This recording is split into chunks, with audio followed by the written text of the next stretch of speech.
ఏపీలో తమ ప్రభుత్వం ఏర్పడి 2 ఏళ్లు పూర్తయిన సందర్భంగా కీలక నిర్ణయం తీసుకున్నారు కూటమి అగ్రనేతలు.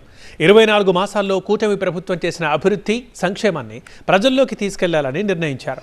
రాష్ట్రంలోని 3 ప్రాంతాల్లో 3 సభలు నిర్వహించబోతున్నట్లు చెప్పారు. రాష్ట్రం నుంచి రాజ్యసభ స్థానాలపై చర్చించిన కూటమి నేతలు 4గింట1 జనసేనకి, మిగిలిన 3 టీడీపీకి కేటాయించారు. సీఎం క్యాంప్ ఆఫీస్లో జరిగిన భేటీలో సీఎం, డిప్యూటీ సీఎంతో పాటు మంత్రి Nadendla, AP TDP chief Palla Srinivas, రాష్ట్ర బీజేపీ అధ్యక్షుడు మాధవ్లు పాల్గొన్నారు.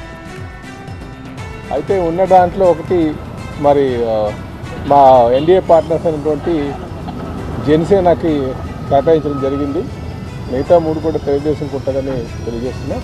9వ తారీఖున తిరుపతిలో, 12వ తారీఖున అమరావతిలో, 15వ తారీఖున విశాఖపట్నంలో ఈ 3 సభలు కూడా నిర్వహించడమే కాకుండా వివిధ జిల్లాల్లో జిల్లా కార్యక్రమాల తర్వాత నియోజకవర్గ స్థాయిలో కూడా కూటమిలో పాల్గొన్న మా 3 పార్టీలు కూడా కలిసికట్టుగా క్షేత్రస్థాయిలో పర్యటించి దాదాపు 24 కార్యక్రమాలు, 24 మాసాల్లో మేము అందించిన అనేక అభివృద్ధి సంక్షేమ కార్యక్రమాలు 24 కార్యక్రమాలు కూడా 28 జిల్లాల్లో ఈ కార్యక్రమాలు నిర్వహించే విధంగా గౌరవ ముఖ్యమంత్రి గారు ఒక కార్యాచరణ రూపొందించమని చెప్పడం జరిగింది. 12 సంవత్సరాల నమ్మకం, అభివృద్ధి, అలాగే పేదల సంక్షేమం అనే ఒక థీమ్తో కేంద్ర ప్రభుత్వం ఆధ్వర్యంలో ఈ యొక్క 12 సంవత్సరాల కార్యక్రమం చేయాలని చెప్పి నిర్ణయించడం జరిగింది.